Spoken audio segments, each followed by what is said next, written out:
I think I was very fortunate in that for 20 years I worked in the public sector, and then I went across to help set up and help establish the commodity market.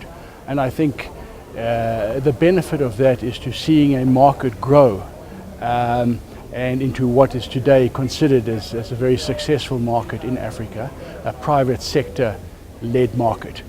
I think there are numerous reasons. I don't think there is a blueprint that you can put down to say, why a market works, and I accept fully the fact that South Africa probably is a very different jurisdiction to many other African countries with regard to the infrastructure that's available and the setup. But I do think it provides very important principles that we need to take into account when looking at establishing markets in the rest of Africa.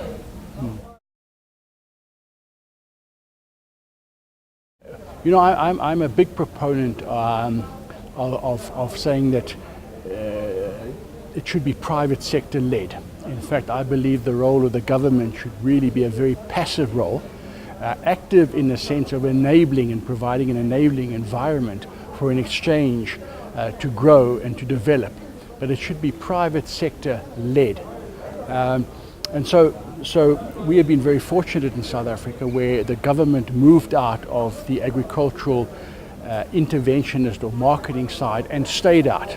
And that has allowed private sector to develop. And I think one of the difficulties we see across Africa is the fact that governments feel compelled in many cases to be involved in the agricultural market. And because of that, there's a number of inconsistencies. And when you have that, I think the private sector is very loath to get involved because they're unsure. And in a sense, a market almost works when there is consistency and inconsistency. But you can't have this government intervention moving in and out because you'll never get private sector money coming into the market. So I think that governments must be aware of that. They must trust the private sector. Then I think too, there is a lot of vested interests and a lot of opaqueness in African markets. And there's probably a little bit of resistance to opening up a market because it brings with it transparency. But at the end of the day, that is to the benefit of everybody.